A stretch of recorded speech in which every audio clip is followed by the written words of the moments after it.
Okay, as you guys can see, we're dealing with a function of log base 3 with parentheses around x plus 2. And that's going to be similar to a function of log base 3 with an argument of x.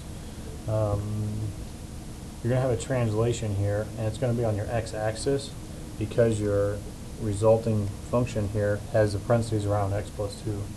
And instead of moving to the right like you might think so because it's adding to, again, it's always going to be counterintuitive with your x-axis, so you're actually going to move to the left 2 units. And again, remember these 3 points, they're key for you to graphing these. And just make yourself a little table and apply your translation, and you'll get all the points that you need to graph it accordingly. Okay, so you're going to have 1, 0, and we're moving to the left 2 units on the x-axis, so 1 minus 2, that'll give you a negative 1, 0. We're going to have a1, and in this case our base a is 3, so we're going to have 3, 1. 3 minus 2 is 1, and your y is still going to be 1. We have 1 over 3, or 1 over a, however you want to say it, and negative 1. And when you subtract 2 from 1/3, you're going to end up having negative 5/3 and negative 1. So, just like we've done before, let's go ahead and graph this. And because we're moving left and right on your x-axis, that's also going to move your vertical asymptote. So your original function is going to be sitting at 1, 0, 3, 1, and 1/3 negative 1, roughly there. And this vertical asymptote for this function will be your y-axis.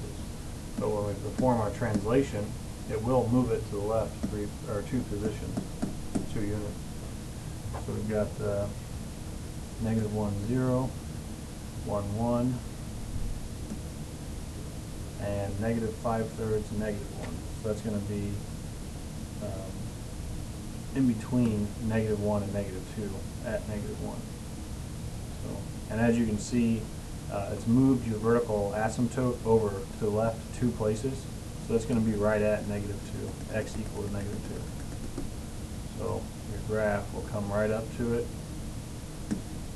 and never cross it, but just go right down it.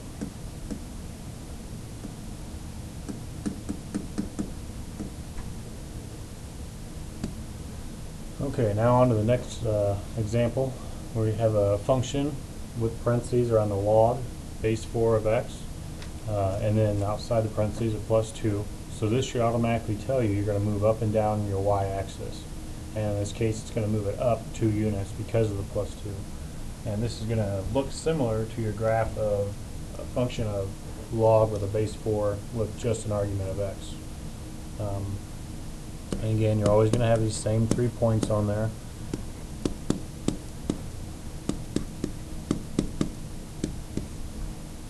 So let's go ahead and figure out what those points actually are, and then perform the translation upon those points so it's easier to graph it.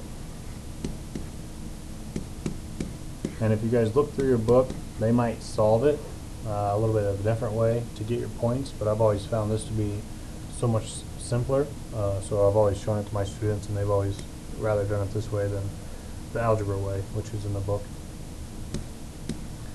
We've got 1, 0, we've got a 1, so that would be 4, 1, and we've got 1 over a, which is 1/4, negative 1. So let's go ahead and perform our translation upon that point. So you're going to have, you're moving up the y-axis 2 places, 2 units, so that'll be y plus 2. So you're going to have 1, and 0 plus 2 is 2. You're going to have 4, and then 1 plus 2 is 3. You're going to have 1/4, and negative 1 plus 2 is going to give you a positive 1. So we're moving up and down on the y-axis, so we're not going to be moving our vertical asymptote. It'll stay at y or x equal to 0 or your y-axis. But let's go ahead and see that translation real quick.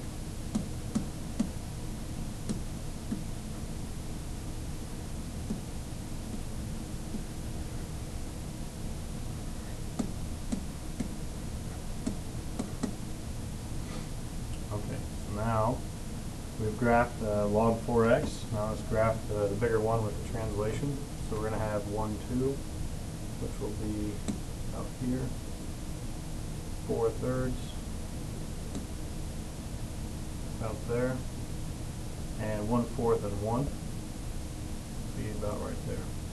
And as you can see, they're both going to continue to go right along the y-axis, but the only difference is it's moved up vertically 2 units.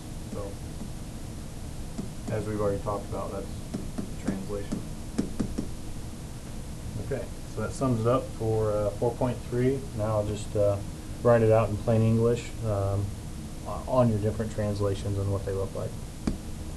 Okay, now back to the different types of translations that there are. Obviously, you can only translate either up or down on your y-axis, and that's going to be for 1 and 2 here. When you have the parentheses around your log and the base and the argument, that's when it'll tell you if you're moving up or down on your y-axis. So in these examples, pretty generic, so you can apply it to any other problem, or you should be able to. For number 1, you're adding 2, so you're going to move up 2 units. And for number 2, you're subtracting 2, so you're going to move down 2 units. Now, again, the x-axis is counterintuitive, and also your parentheses will belong around your argument and then whatever is inflecting your graph, so the +2 or the -2. And it will not have parentheses around your log or your base. So that's the good indicator for your x-axis translations. Again, counterintuitive, so for number 3, when we're looking at x +2, you might want to move to the right, but can't say it enough, it's counterintuitive, so you're going to move to the left 2 units. And for number 4, x -2, counterintuitive, so we're going to go to the right 2 units.